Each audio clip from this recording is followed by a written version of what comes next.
My marriage did not end with a scream. It ended with a laugh. Not a happy laugh, not even a surprised one. It was the kind of laugh people use when they think humiliation is charming, when cruelty sounds prettier because there's music in the background and champagne in their hands.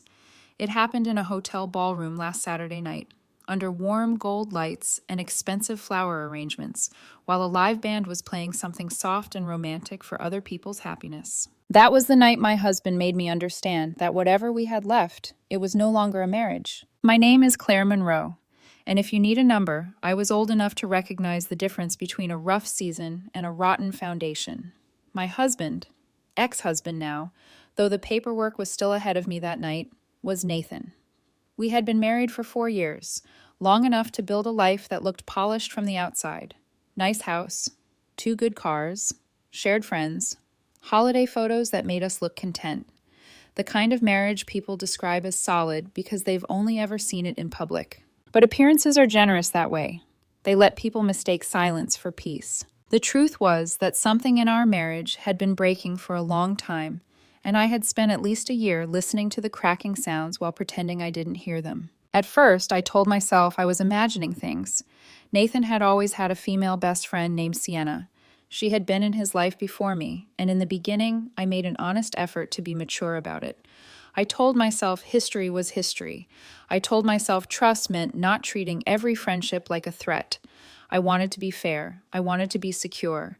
I wanted to be the kind of woman who didn't need to compete for space in her own marriage. But over time, it stopped feeling like a friendship I needed to respect and started feeling like a third presence in every room. It was the constant texting first, the screen tilting away from me whenever her name lit up, the private little smiles that never reached me.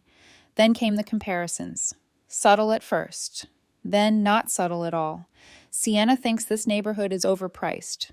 Sienna said that restaurant was overrated. Sienna would have booked the earlier flight. Sienna loves that artist. Sienna says men who wear watches like mine are trying too hard. Nothing dramatic, just death by accumulation. What made it unbearable was not romance in the obvious sense. It was the way he let another woman occupy emotional space that should have belonged to his wife. A marriage does not always collapse because of one affair.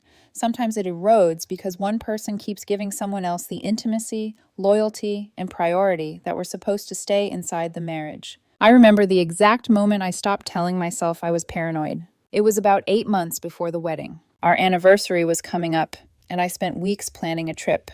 I found a quiet lakeside inn tucked into the mountains, the kind of place with cedar balconies and cold morning air and the sort of stillness that used to feel like us.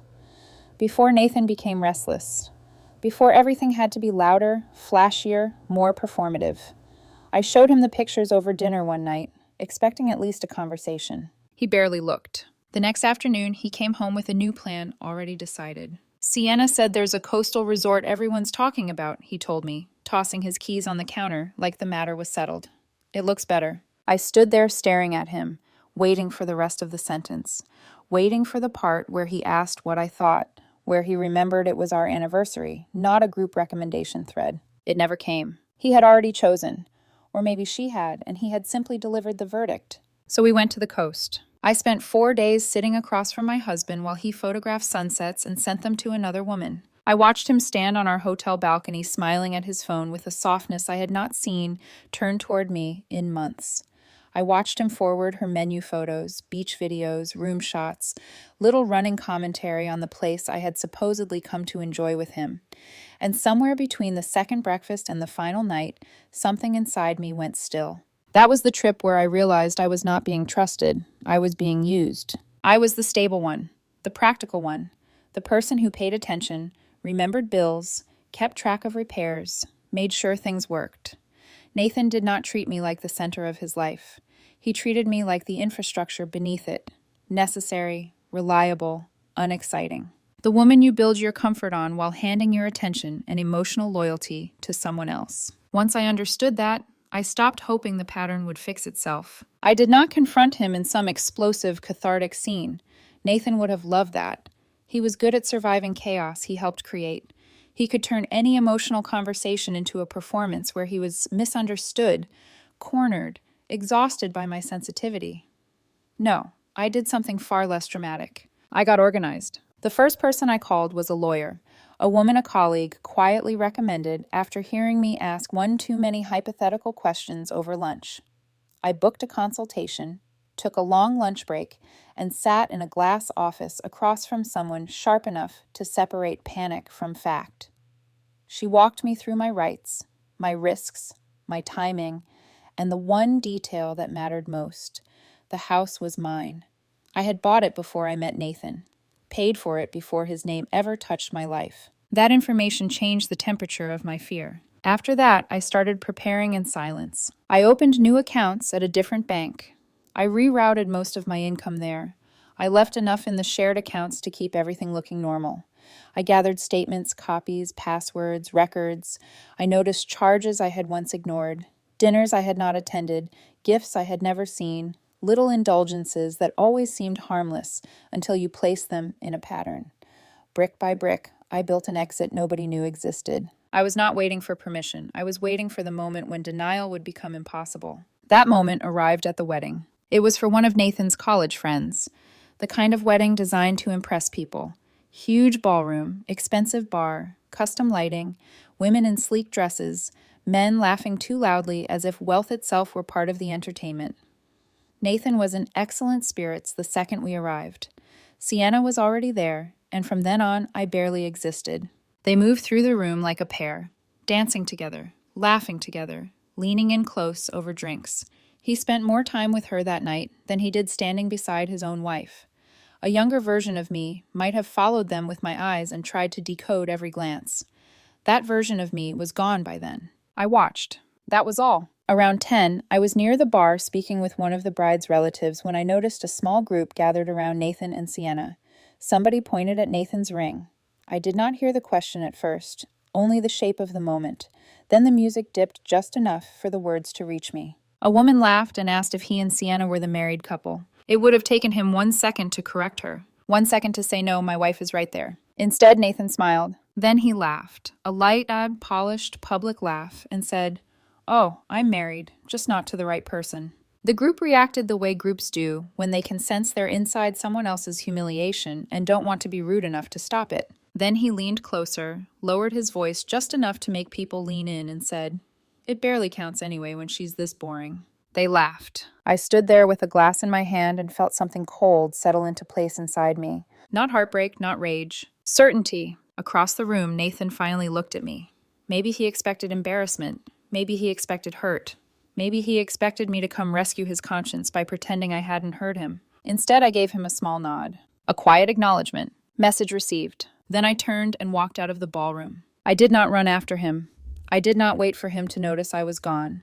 I did not stand outside the ballroom rehearsing speeches I would never have respected myself for giving. I went upstairs to the hotel room, opened in the door, and stood there for 1 still second with my hand on the handle. The room was dim, quiet, chilled by overworked air conditioning.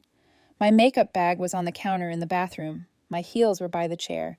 My overnight case sat half open on the luggage rack, neat and harmless, like I was just another wife at another wedding, waiting for her husband to come back upstairs when the night was over. But my marriage was already over. I took off my ring first, not because I was emotional, not because I wanted to make some symbolic gesture for an invisible audience.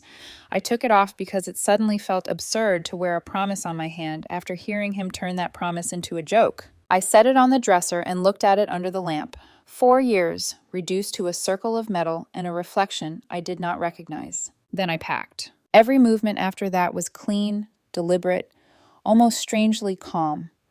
I folded my dress, zipped my bag, gathered my charger, my jewelry case, my lipstick from the bathroom sink.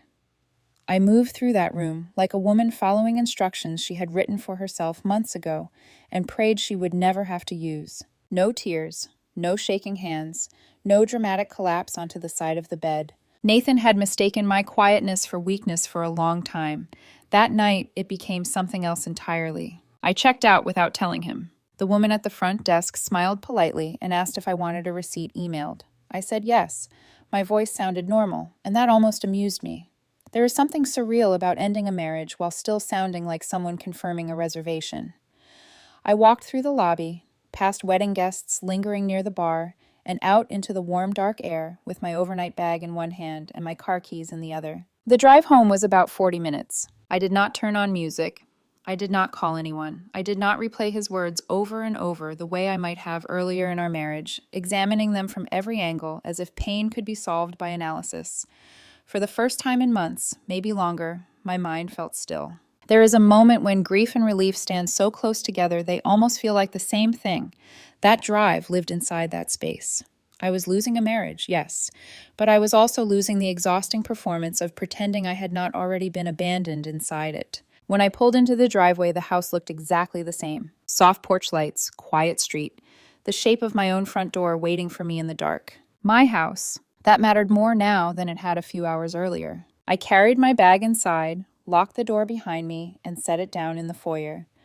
Then I stood there for one breath, mentally moving through the list I had built piece by piece over the last 8 months. Secure the house. Separate the money. Remove the access. Document everything. Follow through. I went first to the smart home panel in the kitchen. Nathan had always liked convenience. Remote entry, digital locks, garage access linked to our phones, shared codes, seamless little luxuries that made life feel modern and easy. That night, they became liabilities to close. I opened the settings and found his profile. My finger hovered for maybe half a second. Not because I doubted what I was doing, only because there is a difference between planning a boundary and activating one. Once you press the button, imagination becomes fact. I deleted his profile. Then I removed his phone access, deactivated his key fob, and changed the garage code manually. I reset the side door keypad too, then checked the notification settings to make sure every attempted entry would appear on my phone. It took less than 5 minutes. 5 minutes to turn my husband into someone who no longer had the right to walk into my home. After that, I went to my office. The lamp on my desk cast a small, focused circle of light across the paperwork I had already begun collecting weeks earlier. Statements, password notes, account summaries, copies. I sat down, opened in my laptop, and logged into the shared checking account. The balance wasn't enormous. It never needed to be. Nathan treated it like a stream, not a structure. Enough for everyday spending, enough to support the life he assumed would always be cushioned for him. His car payment, his lunches, his clothes, random last-minute purchases that somehow always became ours when they benefited him and mine when they became inconvenient. I transferred everything out, not recklessly, not illegally, not in some blind, scorched earth frenzy. Just every available dollar that I had every right to move transferred into the account I had prepared for exactly this night. When the confirmation screen appeared, I stared at it for a second. Done. Then I logged into my credit card account. Nathan carried a supplementary card tied to my main line. Over time, it had become less of a shared convenience and more of a private pipeline. I had watched charge after charge stack up over the months. Expensive dinners I had not attended, boutique purchases I had never seen him wear around me, a weekend tab that had somehow been explained away as networking, gifts for other people disguised as harmless expenses. I had let far too many of them slide because by then, I was no longer trying to fix the marriage. I was studying it. The latest charge sat near the top, a designer suit for the wedding. Beneath it, a reservation for a high-end brunch spot from the previous week. 2 people, based on the total. I did not need to ask who the second person had been. I froze the supplementary card. Then I reported it compromised and requested a replacement on my account only. Just like that, another lifeline ended. The next part was the hardest physically, but easiest emotionally. His things. Months earlier, I had gone to a home improvement store and bought flat-packed moving boxes under the excuse of garage organization. They had been stacked behind old paint cans and camping gear ever since, waiting quietly in the dark like a version of me that had already accepted the truth. I carried them inside and started building them one by one on the living room rug. Cardboard folded, flaps bent, tape dragged and sealed. Then I went upstairs. Nathan's clothes came first. Shirts, jackets, jeans, gym clothes, shoes lined in expensive rows like trophies for a life funded by certainty. Then the bathroom, his cologne, electric razor, prescription bottles, skincare products he liked to pretend he never used. Then his office, headphones, notebooks, chargers, framed photos, drawers full of the kind of clutter people leave behind when they believe they belong somewhere permanently. I was not vicious about it. I did not throw. I did not break. I packed carefully, almost clinically, as if I were clearing space after a tenant moved out. Now and then, something small would catch me. A sweater I bought him our first winter together. A photograph from our second anniversary, before Sienna's name had become a constant low hum in the background of our lives. A hotel keycard from that coastal trip he spent sending pictures to another woman. Each item felt less like a memory and more like evidence. By 2 a.m, boxes were lined neatly across the garage. By 3, the upstairs closet looked like a room that had finally told the truth. I showered, changed into soft clothes, and sat on the edge of the bed with my phone in my hand. There was one message left to send. Not to Nathan. To my lawyer. I opened our email thread and typed 2 words. File it. I hit send, plugged my phone in, and lay down. That should have been the moment the grief hit me. The house was quiet. The side of the bed that had been his was empty. The future in front of me had cracked open and become unrecognizable. Instead, I slept. Deeply. More deeply than I had in a year. I woke just after 7 to sunlight at the edge of the curtains and a phone vibrating across my nightstand. Nathan. I watched his name flash once, then stop. A minute later again. Then a third time. I let it ring out. The first voicemail came in cheerful and careless. The tone of a man who still thought the world was arranged around his convenience. Hey, where'd you disappear to? Did you go home? Call me. No apology. No mention of what he had said. No urgency. He either thought I had been dramatic and gone home early, or worse, thought I would simply be waiting for him to explain his own humiliation back to me in terms I could graciously accept. An hour later, he called again. This time, I answered only to hear silence for half a second before his voice came sharp with irritation. Claire, my card got declined. Not hello? Not are you home? Not can we talk? My card got declined. I leaned back against the headboard and looked toward the bedroom door, toward the house that felt more like mine with every passing hour. That sounds inconvenient, I said. He exhaled hard. Stop this. I'm serious. So am I. There was movement on his end, hotel noise in the background, then a muffled female voice I recognized without effort. Sienna. Of course she was there. Nathan lowered his voice, trying on that familiar tone of restrained patience he used whenever he wanted to paint me as difficult. You left in the middle of the reception. My card isn't working. What exactly are you doing? I almost laughed then, but not because anything was funny, only because of how predictable he still was, even now. He could stand in the wreckage of his own choices and still speak as if my response were the confusing part. I'm finishing something, I said. He went quiet. Then, a little colder, Claire, don't do this over a joke. That word, joke. It slid through me like ice. I sat up straighter and let the silence stretch just enough for him to hear that I was no longer standing where he left me. You told a room full of strangers your marriage didn't count because I was boring, I said. That wasn't a joke, Nathan. It was honesty with an audience. Come on. No, you come on. You meant it enough to say it where I could hear it. He started in immediately with the script I knew would come. I was overreacting. He'd been drinking. People say stupid things at weddings. I was taking it out of context. He didn't mean it like that. Sienna had laughed because everyone was joking around. Why did I always make things bigger than they were? I listened without interrupting. Then I ended the call. He called back 3 more times in 10 minutes. I ignored all of them. By late morning, my phone buzzed again. This time, it wasn't Nathan calling from the hotel. It was Nathan standing outside my front door. I watched him through the security camera before I answered. Nathan stood on the front porch like he still belonged there. Same posture, same confidence in the way he shifted his weight, like the door would open eventually, because it always had. Sienna stood a step behind him, arms folded, scanning the house like she was evaluating a situation she had already decided she understood. That was the part that used to unsettle me. Not anymore. My phone vibrated in my hand again as he called. I let it ring once, twice, then answered. I'm outside, he said immediately, like I couldn't already see him. I know. Then open the door. I leaned against the kitchen counter, eyes still on the screen. No. There was a pause, not long. Just enough for the word to register. What do you mean, no? His voice sharpened, disbelief bleeding into irritation. Claire, this isn't funny. My code isn't working. My key fob isn't working. Just open the door. No. This time the silence stretched longer. Behind him, Sienna shifted, stepping closer, her expression tightening like she was about to step in and fix something she had no place fixing. Claire, Nathan said again, slower now, like he was choosing his tone carefully. You're being dramatic. We can talk about whatever you think you heard, but locking me out of my own house is... It's not your house. The words landed clean. He blinked. Actually blinked. Like the sentence didn't fit the version of reality he had been carrying. What? It's not your house, I repeated. It never was. I bought it before I met you. You just lived here. That hit something. His posture changed slightly. Not weaker. Not yet. But less certain. Okay, fine, he said quickly, adjusting.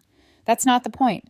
The point is you don't get to just decide something like this overnight because you're upset. I almost smiled at that. Overnight. As if the last year had been a single evening. I didn't decide this overnight, I said. You just finally said it out loud where I could stop pretending you didn't mean it. Sienna stepped forward then, close enough to the camera that I could see the faint crease between her brows. Claire, right? She said, her voice cutting in smoothly, like she was used to managing situations. I think this is being blown out of proportion. Last night was a party. People joke, people drink. I let her finish. Then I spoke directly to her. This doesn't involve you. That stopped her. Nathan exhaled sharply. Don't talk to her like that. Like what? I asked. Like she's been crossing boundaries in my marriage for the last year? His jaw tightened. That's not fair. No, I said quietly. What's not fair is standing 20 feet away from your wife while you tell strangers your marriage doesn't count. He dragged a hand through his hair, pacing now, the calm slipping. You're twisting this, he snapped. You always do this. You take one thing and turn it into something it's not. I let that sit for a second. Then I said, your things are in the garage. He stopped pacing. What? All of them, I continued. Clothes, shoes, office stuff, everything. 42 boxes. Sienna's eyes flicked toward the side of the house, like she could see through the walls. You're joking, Nathan said, but there was less confidence in it now. I'm not. He stepped closer to the door, lowering his voice like proximity might change something. Claire, come on, open the door. We'll sort this out inside. No. Stop saying no like that, he snapped, frustration breaking through. This is my life too. And you made it very clear last night you didn't want it. That's not what I said. You said it doesn't count. Silence. Real silence this time. Even Sienna didn't interrupt. Nathan stared at the door like he could see me through it. Like if he focused hard enough, I might become the version of me who would open it just to keep the peace. I didn't mean it like that, he said finally, quieter now. I believed him, not because the words were untrue, but because people like Nathan rarely think about meaning until consequences arrive. It doesn't matter how you meant it, I said. It matters that you said it. And it matters that you've been acting like it for a long time. Sienna stepped in again, her tone sharper now. You're seriously ending your marriage over one comment? I turned away from the camera then, walking slowly toward the window, letting the sunlight hit my face. No, I said, I'm ending it because that comment was honest. Behind me, through the phone, I heard Nathan exhale, long and frustrated. This is insane, he muttered. You're blowing up everything over nothing. No, I repeated softly. I'm finally responding to something. There was movement outside, him stepping back, Sienna saying something under her breath. Then his voice again, louder now, trying a different angle. You can't just cut me off like this. My card isn't working. I can't get into the house. What am I supposed to do? For a second, I almost answered the question honestly, not with solutions, with reality. But I stopped myself. That wasn't my responsibility anymore. There's a moving company coming tomorrow, I said instead. They'll take your things to a storage unit. I've paid for 3 months. You've what? His voice spiked. I'll send you the details when it's done. You've lost your mind, he said, anger finally taking over. You don't get to just erase me from your life like this. I looked back at the camera feed, at the man who had erased me slowly, piece by piece, while expecting me to stay intact. I'm not erasing you, I said. I'm just putting you where you've already been. That one landed. He went still. Sienna looked at him, then back at the door, something uncertain flickering across her face for the first time. Nathan recovered quickly, though. He always did. This isn't over, he said, voice low now, controlled again. You think you can just shut me out and that's it? You're going to regret this. Maybe, but not in the way he meant. I already regret staying as long as I did, I said. Then I ended the call. Outside, they didn't leave immediately. I watched them linger through the camera, trying the door again, testing the handle like maybe I had changed my mind in the last 30 seconds. Nathan even knocked once, sharp, impatient. I didn't move. After a while, he stepped back, pulling out his phone again, probably calling someone, probably already starting to reshape the story into something he could live with. Sienna stood beside him, arms crossed again, her expression harder now. They didn't look confused anymore. They looked offended, and that told me exactly what I needed to know. By the time they finally walked back to his car, I had already turned off the screen, because the next part wasn't going to happen on my front porch. It was going to happen everywhere else. They didn't come back that afternoon. Not physically, but by evening, I could feel them everywhere. It started quietly. A shift in tone, a message here, a missed call there. The kind of subtle change you only notice when you've already been watching people closely. The first text came from his mother. Claire, I don't know what's going on, but Nathan said you locked him out of the house. Please tell me this is a misunderstanding. Polite, concerned, careful. I didn't reply. An hour later, the second message came. Longer this time, less careful. He's very upset. You know he didn't mean anything by what he said. You've always been sensitive about jokes like that. This is not how you handle marriage. There it was, the narrative. I sat on the couch reading the words over once, then setting my phone down on the coffee table without answering. I didn't feel angry, just unsurprised. Nathan had moved fast. Of course he had. Men like him don't sit with consequences. They rewrite them. By nightfall, the story had spread further. His sister called twice. I didn't answer. A mutual friend sent a message that started with, I don't want to get involved, but, and ended with, this seems extreme. Extreme. That word again. Locking him out was extreme. Cutting off access was extreme. Ending a marriage over a joke was extreme. But humiliating your wife in public? That was just misunderstood. I leaned back into the couch, staring at the ceiling, letting the weight of it settle. This was the part I had expected. Not the confrontation, not the logistics, the distortion. By the next morning, it wasn't just messages. It was silence. The kind of silence that tells you conversations are happening somewhere else without you. I made coffee, stood at the kitchen counter, and checked my phone again. There were new messages. One from an acquaintance I barely spoke to. I heard you had a breakdown at the wedding. Are you okay? I actually laughed at that. A breakdown. Right. I pictured Nathan telling it.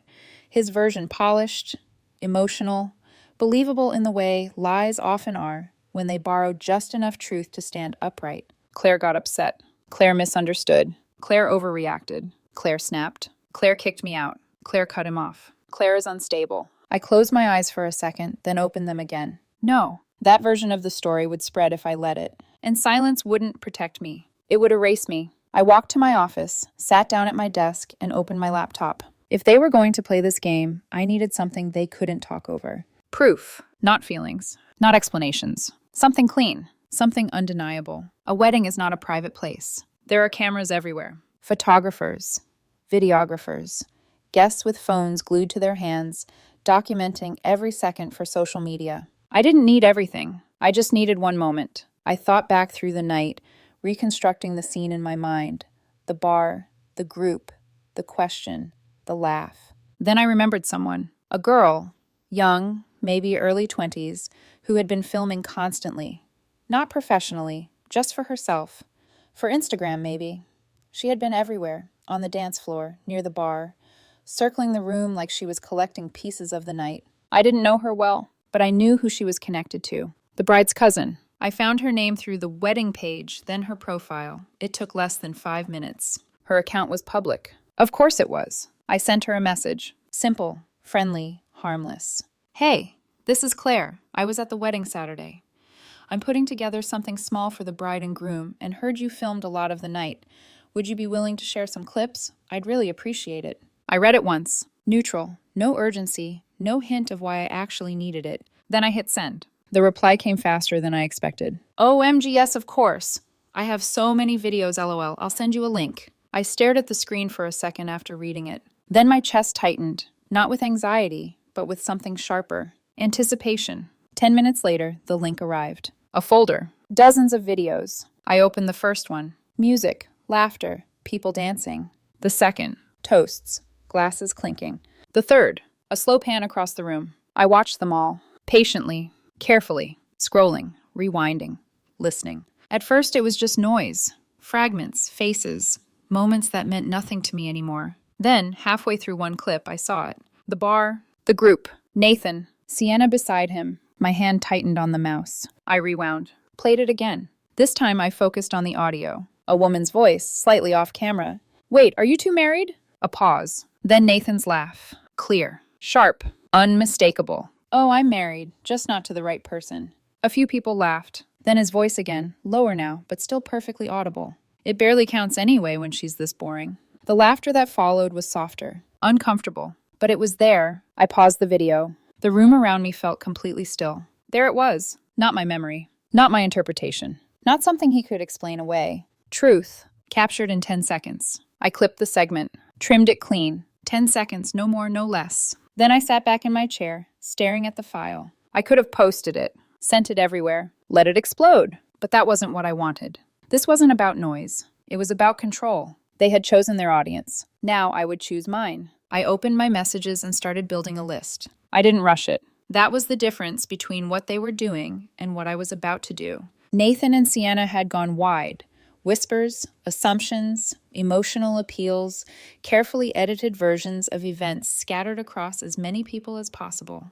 It was messy, loud, designed to overwhelm. What I had was quiet, clean, targeted. I opened a new message thread and started adding names one by one. Not everyone, just the people who mattered. The bride and groom, because their wedding had been turned into a stage. Nathan's parents, because they had already chosen a side without asking for the truth. His sister, because she had called me unstable before hearing a single word from me. And finally, Sienna's boyfriend. I paused for a second on that one. His name sat there on my screen, familiar enough from group dinners and polite conversations, distant enough that I knew he had no idea what he was about to receive. He deserved to. I added him to the thread. Then I looked at the list again. Small, precise, no room for misinterpretation. I typed the message slowly, not emotional. Not defensive. Just enough. I know there have been a lot of conversations about what happened at the wedding.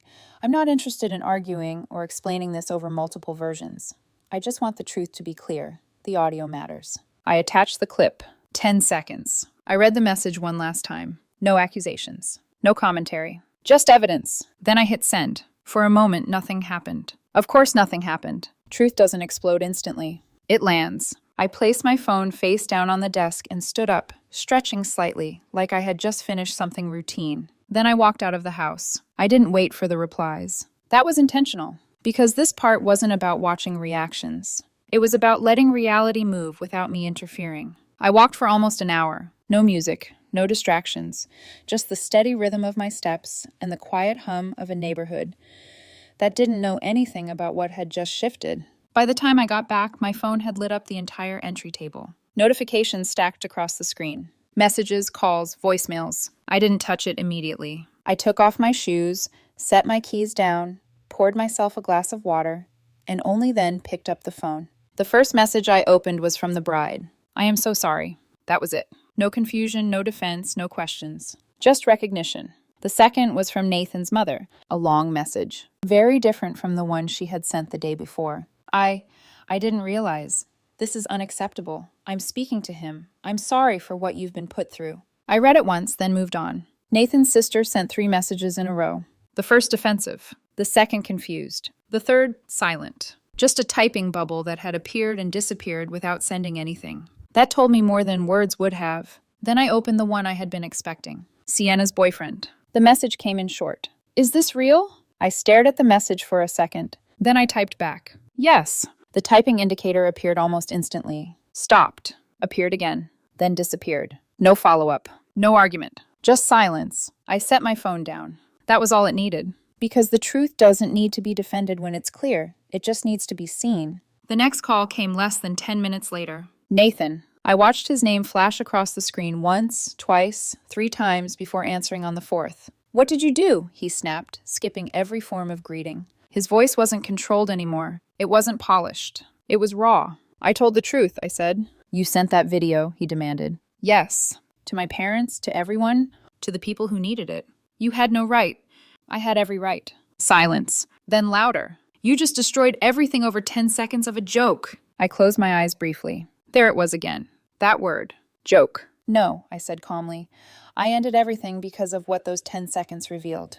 That's not fair. It's accurate. I could hear voices in the background now. One of them female. Sharp.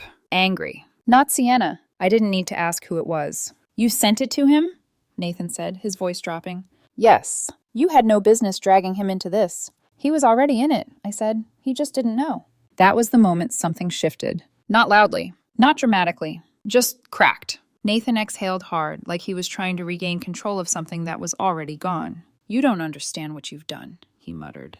I almost smiled. Oh, I understand exactly what I've done. Because this was the difference between us. He thought consequences were something you could talk your way out of. I knew they were something you had to live through. I'm filing for divorce, I added. You'll be served on Monday. He didn't argue. That was how I knew it was real. Not the anger, not the shouting, the silence. I'm not fighting you on it, I continued. Take your things. Take your time, but don't come back here. You think this makes you look good? He said finally, bitterness creeping back in. You think people are just going to take your side? I looked around the house, at the quiet, at the space that finally felt like mine again. I'm not interested in sides, I said. I'm interested in truth. He didn't respond. The line went dead. 6 months later, everything was finished. Not emotionally. That takes longer. But legally, practically, structurally, the part of my life that had been tied to Nathan was over. The divorce moved fast, cleaner than anyone expected. Because when you have proof of someone publicly dismissing their own marriage, there's very little left to argue. No reinterpretation. No rewriting. Just fact. And fact doesn't negotiate. The fallout came in pieces. Not because I was looking for it, because it reached me anyway. The bride sent me a message about a week later. I'm sorry for what happened at the wedding. That wasn't fair to you. We've cut contact with Nathan and Sienna. Short, direct, final. Nathan's parents stopped calling. No more emotional pressure. No more fix this. I heard through someone else that they had seen the video, that they confronted him. That disappointment replaced defense. That was enough. Sienna's situation collapsed even faster. Her boyfriend didn't stay quiet. He didn't scream either. He posted the clip, tagged both of them, wrote just enough to make it clear what had been happening.